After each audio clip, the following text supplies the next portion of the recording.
Welcome to the Parks and Recreation Advisory Board meeting for Monday, February 5th. And this meeting, I'm just going to go ahead and call it to order. Okay. We're all here, so moving right into the agenda, you all got copies of the January 2018 minutes. Mm-hmm. Did you have any questions, concerns, corrections that needed to be addressed before you decide if you want to approve those? Not for me. I'm good. I motion to approve the minutes as written. I'll second that. All in favor? Aye. Aye. Staff reports, you actually got the senior monthly report and the recreation monthly report. I'm sorry, we already looked at year-end reports, but the reports for January, were there any concerns about those? Nope. No. Okay. Moving on to the main course of the evening here. The old business will be the Parks and Recreation Master Plan. We're meeting tonight a week early just so we can go over a little bit more of this before the public hearing tomorrow night during the council meeting. And I gave you each, well, sorry, Norm, I guess I left one out of your pile, but That's right, we're sharing. there's like some pages in here that I thought maybe we could just review. Page 37, it says recreation deficiencies. You should have all had this stuff anyways and the other copies that I sent you. I just wanted to make sure we're okay with what we have down there. If you had other concerns that we wanted to add to that. You know, we obviously still are going to cooperate with the city, with the school system. We kind of each use each other's stuff now that the schools have the tennis courts and another turf field. I know youth soccer uses that as well. I know that I did have some comment from council about our accessibility to a lot of our things, and that's something that they were kind of concerned about, that maybe we needed to put higher on our priority of getting things accomplished, is how accessible all of our playgrounds, facilities at the parks are. But unfortunately, there comes monetary, like you need to have a lot of money in order to open them up, and it's great saying we have access problems, but Right. the reality is that it's going to cost in order to make them more accessible than what they are at the moment.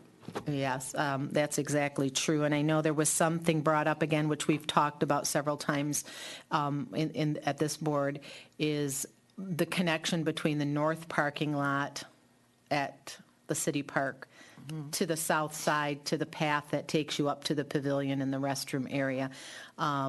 You know, I think that's something that may be brought up again tomorrow night as something that we might want to look at as more of a priority. I did talk to Harry Drinkwine, because there were some quotes done on that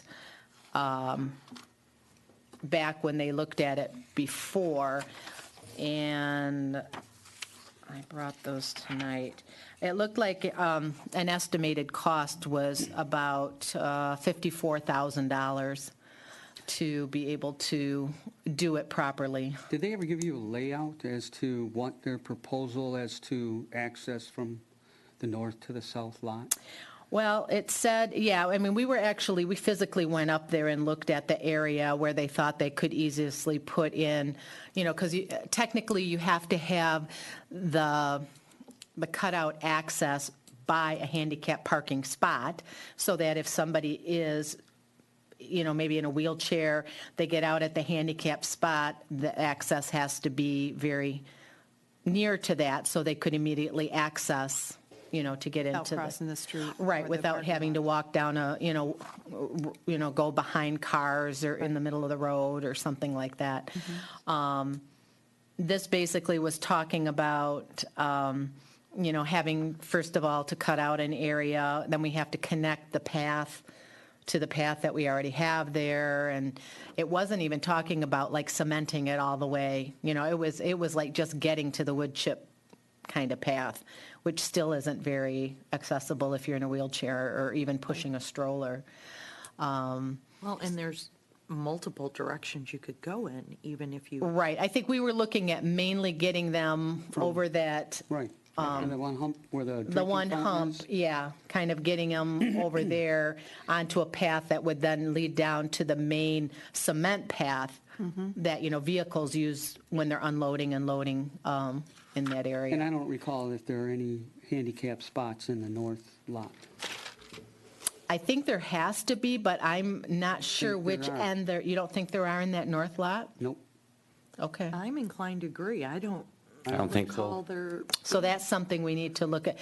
Well, I guess, Was there something also said about if we didn't do that, there was an access for like the lawnmower? there is that already, they did Oh. put that in, but I mean, it's not marked, I didn't even realize it was there. It's just like a curb cutout. I Yeah, mean, it's not really a- essentially a curb cutout, Yeah, and it's still grass, and it's not, It wouldn't be wheelchair or? it's not, I mean, it would be easier to get up there because it's cut out, but it's not a surface that's really, and I don't think it was graded. Yeah, and my only concern was when they have the farmer's market, that people came with, with wagons and Carts and that. things. Carts and that, to get from Strollers. that north lot. to the Well, I think south. it's definitely something we want to look at, and I think, in doing this plan, we can certainly move that up as a priority. And we can certainly, if it's on our plan, we can, try to get funding for it through one of these grants as well. Just understanding that any grant we get, we have to put money into it too as a city. Right. So, we will, like I said, I think that will come up, and that's not listed in here right now, but I think that that's something we're going to want to put in there. well, are there any rules and regulations as to what we're required to have, like by state law or anything like that? Well, I think H- there's ideals. Is there handicap? I mean, you have to have so many handicap parking spots, and you should have your play equipment, especially if you've put any of it in with funding through the DNR or community development block grants. It has to all be handicap accessible. To the extent of that, I don't think it all has to be cement. I don't think it all has to be, a plastic paver surface or anything like that, because I don't think many cities could afford to make everything like that all at one time, but it is something we should be striving for, I think. And then we did get quotes on the wood chip trail itself around the park, to have that all redone with a recycled Material. permeable stuff, but it was like $417,000 to do that. So there would be a lot of work involved. They have to take all that wood chip out, they have to take it down, you have to put gravel and the right stuff underneath it, and then, putting the surface on top. And that path is less than 3/4 of a mile, all the way around.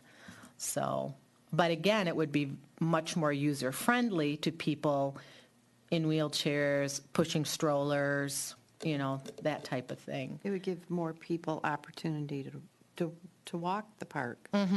Yeah, most definitely. Yeah, those wood chips are, Would you have to Never take into enjoyed that. consideration then those outfields, like the baseball? Yeah, field? we don't have, there's no sort of a path to get to that north baseball field. There isn't, and there's no real clear-cut way to get from the field to the restrooms other than walking on the grass or being on the grass. Yeah, we don't have pathways going everywhere. So there's a lot of things we could look at doing, moving forward that would make everything more readily accessible to all types of people, foot, pedestrian traffic, people in wheelchairs, scooters, electric motorized wheelchairs and all that sort of stuff too. So, Baby steps. I know, that's the hard part.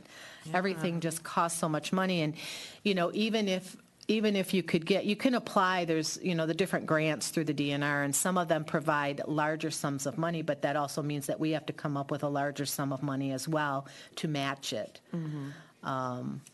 And even if we used community development block grant funds, which, we tend to get every year a certain amount, it's the amounts we've been getting lately are right around $20,000 to $25,000, which is a drop in the bucket to, the extent of what we would ideally like to do. But like you said, baby steps, if we kind of get a plan in place, maybe how we can approach these issues. So I think that the accessibility assessment is probably, pretty important, the barrier-free type things that we need to look at. I don't know if there was anything else in that you wanted to discuss. So, anything else in that, or can we go to page 39 and kind of look at goals and objectives? Go to page 39.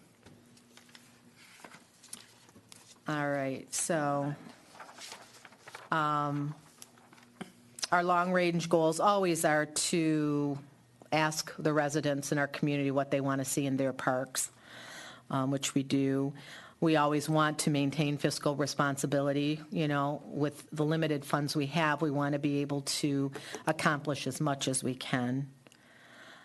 This is something, reduced duplication of services. I think we've discussed that several times with regards to, we don't need to have every amenity that every other city around here has, and that's available, to our residents to use as well. We just don't have the funds to be able to have everything, or the space to have everything in our community that everybody would love to see here. So we do consider that. We have talked very extensively about considering the maintenance needs of any additional things we put into our parks or into our programs. Obviously, we want to provide as many recreational opportunities as we can, and we have tried to add more information in our highlights about the recreational opportunities that are available locally, not just within the boundaries of the city of Clawson. I think more and more we are looking at promoting community involvement. I think the skate park's an example of that. If that committed group hadn't come forward and started doing some stuff, that never would have happened. We have a group that, from youth softball, that's very active in trying to work with the community to get things done in the parks. And I think that's really the only way we're going to be able to move forward. That'll be the best for all of us to have qualified volunteers who are willing to do some of the work so that we don't have to foot the bill for it. We have how many, do you know how many employees they have at the DPW? that maintain the park? I know that in the summertime, they put on kids from high school as summer help. Right. I do not actually know the exact number of employees at the number of DPW parks- right now. Yeah, the number of parks that we have and the maintenance that's required and the improvements that we want to do is really limited by how many people and availability of those people to do some of that Exactly. improvement. Right. And if you think about our DPW department, they are ultimately responsible for everything in the city. Right. All the buildings, the roads, all the grass, the DDA area. Yeah. Any kind of If they had- infrastructure that can be handled by the DPW is handled by them. I know a lot of people would like to volunteer to help with some of the improvements that they need going forward, but working with the city, if they have more people in volunteers, it's harder for them to get full-time employees to keep up with the things that volunteers normally wouldn't do. I mean, do they shovel the walks, the DPW? Do they take care of the grass? Do they take care of the benches in the park?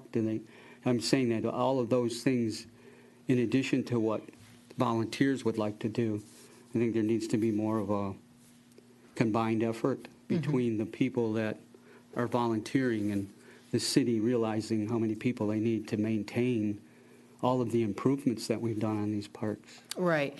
And I think the DPW has some concerns from a union standpoint.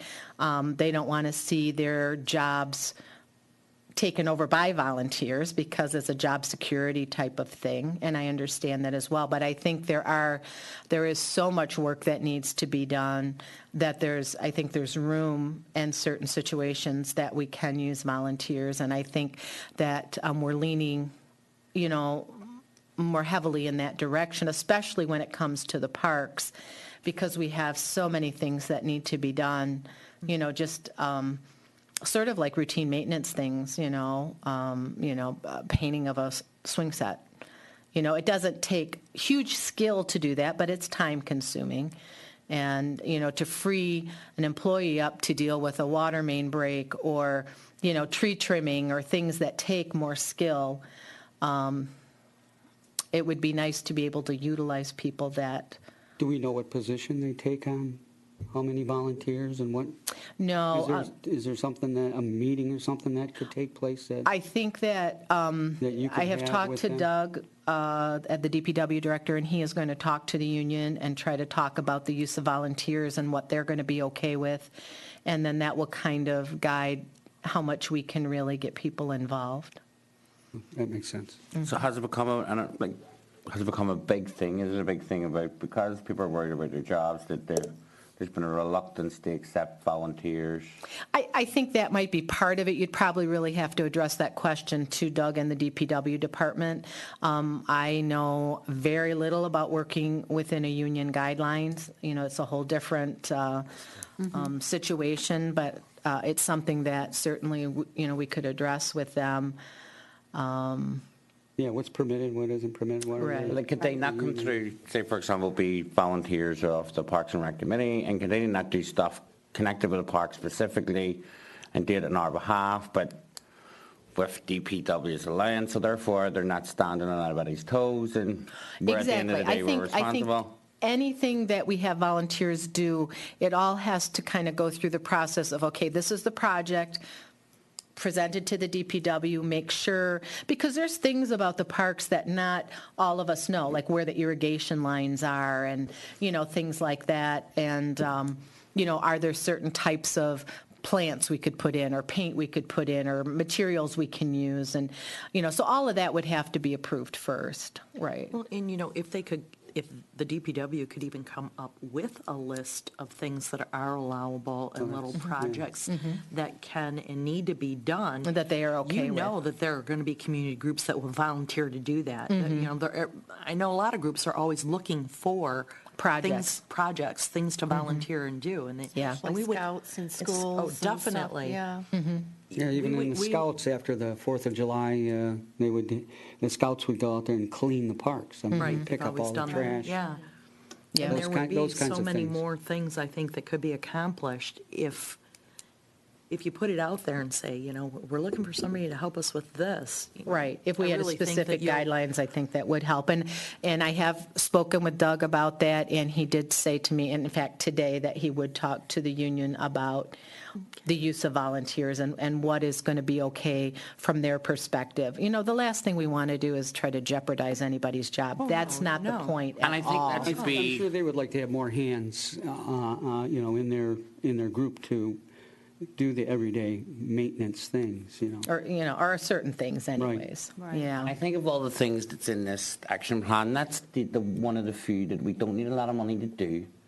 People can do, if we find out, like Christine said, get a list of stuff, and then before the 4th of July, that if there's enough volunteers and people want to do it, it can be done, and we're not reliant on block grants or anything else. It's not something new, it's something that people are going to do, and then they can do a lot of it. Right. I think, for example, the totlet has those darn thistles growing in it, which is like the thorn in my side, or the thistles in the totlet. But it takes a lot of time to dig all those darn things out, and, DPW does go in and we try to get it sprayed, but it's something that kind of is an ongoing need to kind of work with, and that could be something that a volunteer or a group of volunteers would come in and take care of. And so again, it all kind of hinges on what the union feels is okay for volunteers to do. Do they have a group called, what, Friends of the Park or something? We don't have a group Committee. called Friends of a Park. There was a bank account that was Friends of the Park. I thought there was a I little thought they had a committee. group of people. Well, years ago, yeah. I mean, years ago, before we had passed the recreation bond, there were members from the schools and the youth sports groups and Parks and Rec, and we would always meet, and we would try to come up with ways of how we could accomplish the things that we wanted to do at the park. the mayor was involved, and we talked about a lot of different things in that group. And that group kind of morphed into us coming up with the idea for the Parks and Recreation bond, and then the things that they had been discussing for probably 10 years kind of came to fruition because there was funding. So that group has sort of, we don't have that group anymore. But could we start a Friends of the Oh, Park? sure we or- could, like a Friends of the resurrected, Library. We yeah. could have a 'cause that would be a Friends of the great Park. idea. It's something we can do. We can do it ourselves, and we're not reliant on just DPW to make sure everything that we do is okay. Again, I think we have to get that list of what's going to be okay, Yeah. even Right, for the we don't wanna friends to walk on do. their toes, yeah. Right. Right.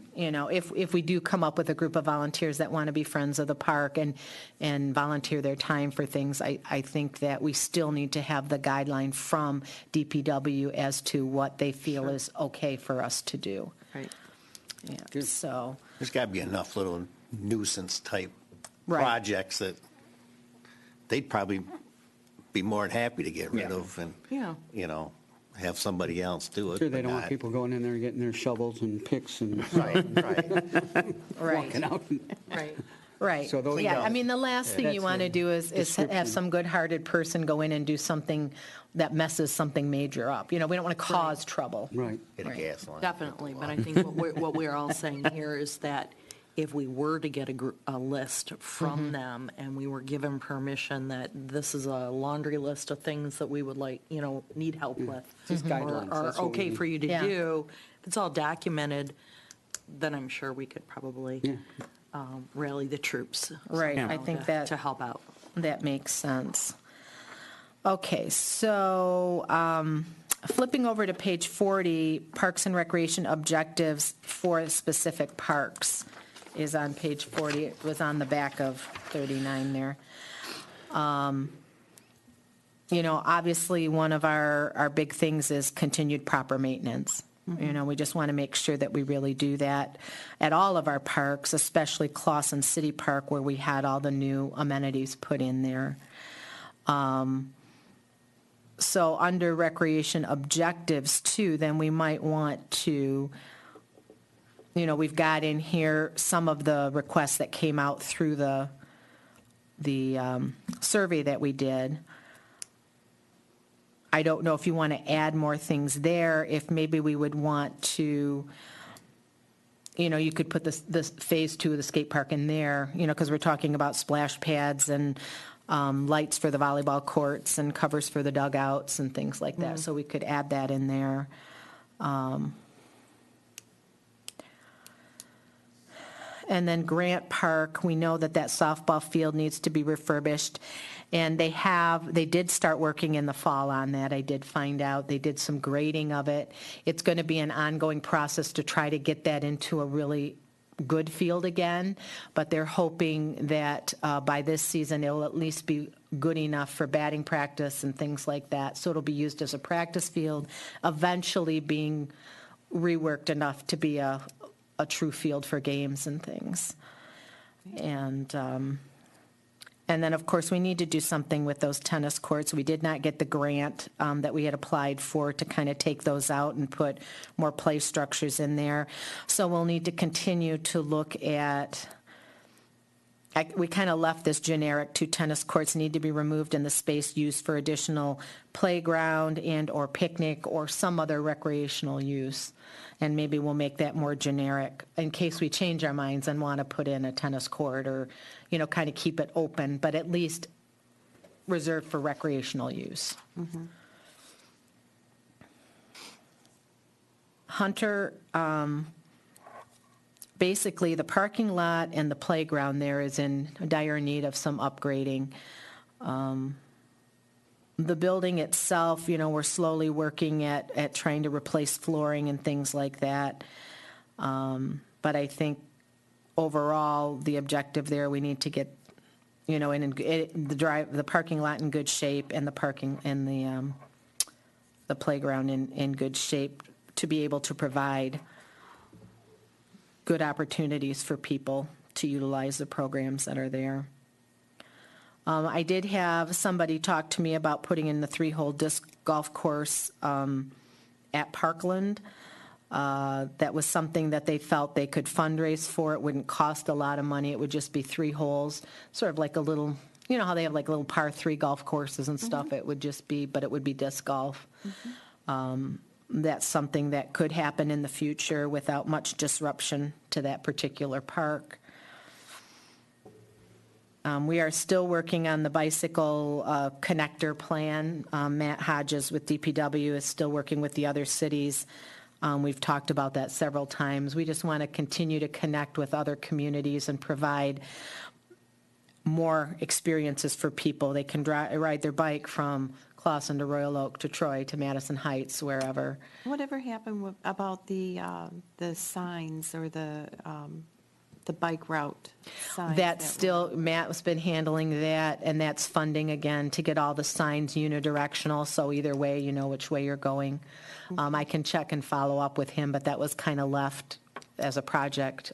Is it each area does their own marking of the streets? I noticed that some of them have bike paths. Yeah, each city. Lanes. They do the lanes, you know, the bike lanes. Each city determines that. We can't have bike lanes in our downtown because of the way we have the on-street parking. Yeah, so our bike route will go on sidewalks in certain areas. Yeah.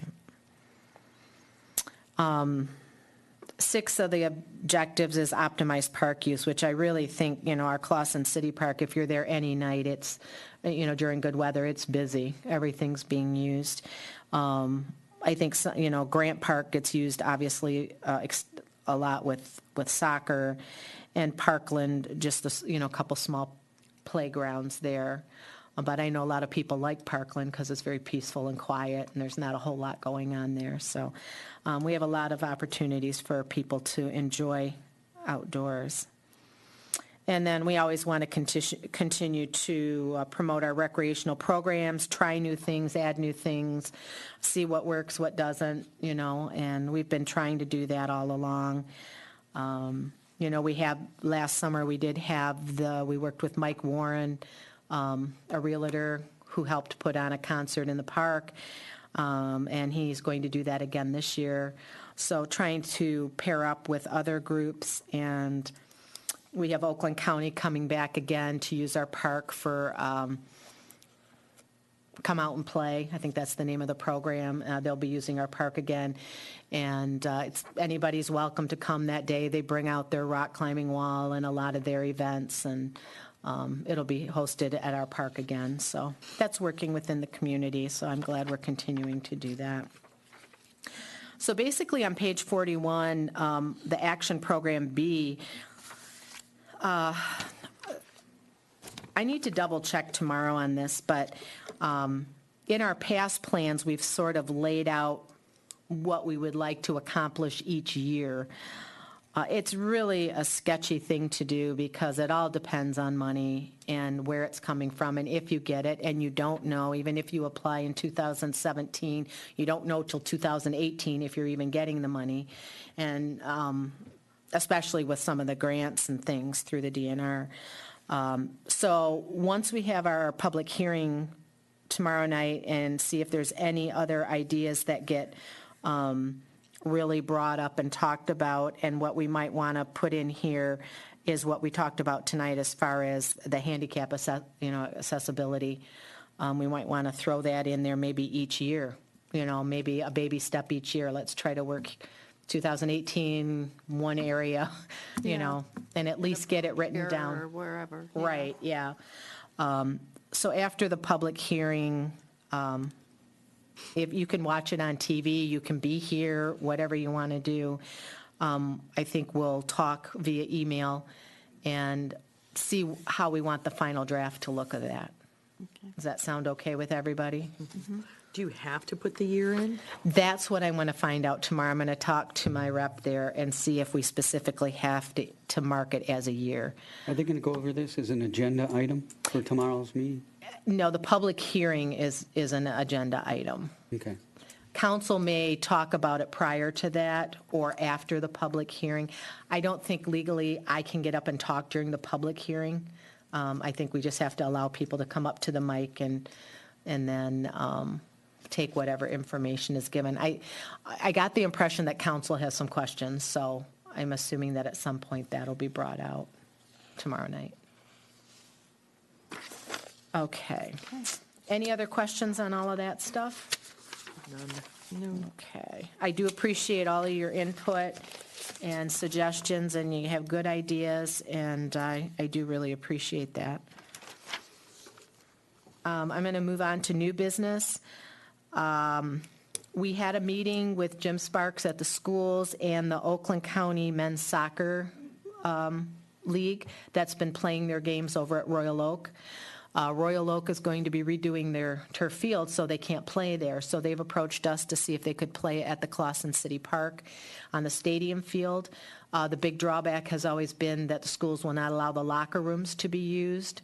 However, we met with Jim Sparks, and we had a very positive meeting, and the schools are willing to allow them to use the locker rooms. There would be an additional charge, which the schools would get the funds for the use of the locker rooms. And as was decided before, if they're using the sound system or the scoreboard, we will have a school employee there to make sure, because that's their property, in the I was called the sound booth. What is that called? The announcement box? Press box? Press box. That's what you're going for. So it was a very positive meeting, and we talked about how they would pay for it, what it would cost, what exactly they needed, what it would mean for our park and the residents surrounding the park as far as noise and traffic. And they said that, they average about 400 people a game. They would have 7 to 8 games running from like the end of May through the end of July. Beginning of August. They wouldn't have any games at our park in August because that's when football starts and that's when the locker rooms are no longer available. They play on a Friday or a Saturday night. Their games start at, I believe they said 7:30, and they're over by 9:30, 9 o'clock, 9:30. They're cleared out of the park usually 10:30 at the latest, so that doesn't affect our hours or anything like that. They're very, very friendly for families. They usually have a DJ, they have face painting, they bring in either a food truck or maybe a hot dog cart or, all licensed, legal, stuff. And we did discuss the volume of the music. They say don't play the whole game. It's just like at breaks or at the beginning. And they are aware that they're in the middle of a neighborhood and they would need to keep the volume down. I don't think there are any more noise than there usually is on a Friday night, to be honest. Yeah, we live on Mark Street, and you can hear every band and every song, and depending upon which way the wind blows. I know there was some concern brought up about parking, but I don't think it's really any, not all 400 people are driving a car there. Probably a lot of Clawson residents would walk up I've been there. before. It's a really lovely, brilliant experience, especially Yeah. if you're in soccer. And they, if it's on a Friday night or a Saturday, we've got the Shawm parking lot, we've got the DPW little parking lot right there. You've got all down Elmwood, Bywood, what's in the city park. It's even Baker. Yeah, You know, yeah, if you had to, if you had right. to, yeah. Yeah. So they really like the idea of our stadium because it's smaller and they don't draw huge crowds, so they like the people to be a little bit closer together. They offer opportunity for kids to have pictures taken and get autographs with the players and stuff. So it sounds like a really nice, Now, do they collect monies at the they gate? do charge admission. No, they do all that. They have their own volunteers. Yep, they are all equipped. They have quite a few interns that work with their organization, and each has their own specific job. They bring in banners that they put on the fences. They take them all down after the game. They make sure the little zip ties aren't left on the fence. They take care of cleaning, if they try to police the stands if there's debris and all that kind of stuff. We talked to Rochester, where they played for a while, and then Royal Oak, and neither had negative experiences with them. The only thing that was remotely negative was they said sometimes they took a little long to pay their bill, but we addressed that at our meeting, and we said we would want payment 2 weeks prior to each event. We didn't expect all the payment before the whole season in total, but 2 weeks before each event that they were using our field, and they said that would be acceptable to them as well. So all in all, it sounds like a very positive thing. It wouldn't really interfere with any of the other things we have going on at the park. So we're just waiting. They have to vote on it and get final word. But so that's something that may be coming up. And it will bring in between probably $700 and $900 to the maintenance account, for every rental that they use. That's nice. For every rental, for every single game? Yeah. Ooh, Yeah, it's that's a big crowd. nice. They bring a big crowd, so. Yeah, so that's for the field rental, the lights, the stadium, the locker room, the employee to be there. 50/50 raffle. Yeah, I don't know if they do those, I didn't ask that question. So I wanted to let you, it's not a done deal yet, it's a possibility, it was a very promising possibility. Who's voting on this? The men's, their league, their board They have has to look approve at it, yeah. And then we, as this Parks and Rec, have to agree Well, I to it? guess, Is it the I think city essentially council? it's going to be the city. If you guys have strong feelings against it, we would certainly take that into consideration, but I think it essentially will come down to The approval comes from the city. city council. I'm all for it. Yeah. Yeah, That sounds like it's a a brilliant great experience, deal. and it's going to be nice that Yeah, it's it sounds closer. like You don't fun. have to go around Oak anymore, so. Yeah.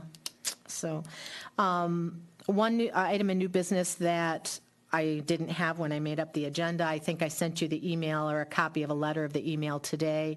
I met with youth softball, and they have some great volunteers lined up to really do some good things over at the Grant Field. They had some great ideas about storage at the softball field and the hardball field. I also talked with the men's league that rents space from us, and they are willing to throw in money to help with things too. So I think, again, that just touched on the whole idea of how much we can accomplish with volunteers.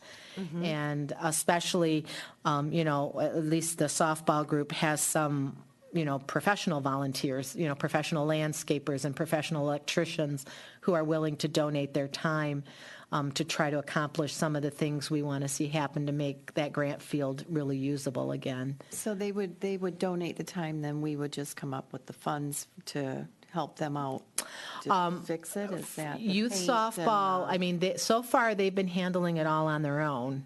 They haven't Better. asked us for anything, but in talking with the city today, like, for example, if they want to run the electric, maybe the DPW has a trenching machine, or they have something that can come in and dig the trench, and then the electrician just comes in and does the connection and lays the wires.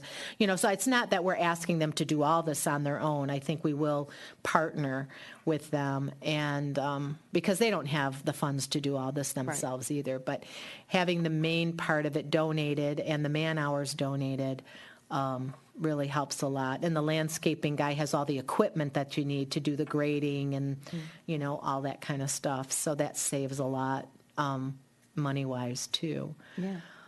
So far, all the response has been pretty positive on that. Again, we're kind of hinging on what the DBW is comfortable allowing volunteers to do. That seems to be where we're at right now in this whole process. And hopefully, we'll get a good report from them that there will be a list of things that they're okay with us helping out with. Because ultimately, it's for the good of the city. It's to provide the best that we can with the limited resources we have. And my hope is that this will be resolved quickly, because as I've stated in the letter, you have these volunteers for a short period of time. As you well know, you're involved with your kids' activities as long as your kids are in the activities. Once they outgrow it, you move on to other things, and that's only natural. So when you have a really good group of motivated parents and volunteers, I think it's pretty crucial that we utilize their gifts and talents when they're offering them to us. I agree. Because what they do will last long beyond their time there. So I'm hoping that we'll be able to come to some sort of a agreement soon on that, so we know what we can do and what we can ask people to do to accomplish what we'd like to see at our parks. So I think that is it for me, unless you have any new business or any other things that you're concerned about. I move we adjourn. I'll second. Okay, Very good. Thank you. thank you. No, thank you.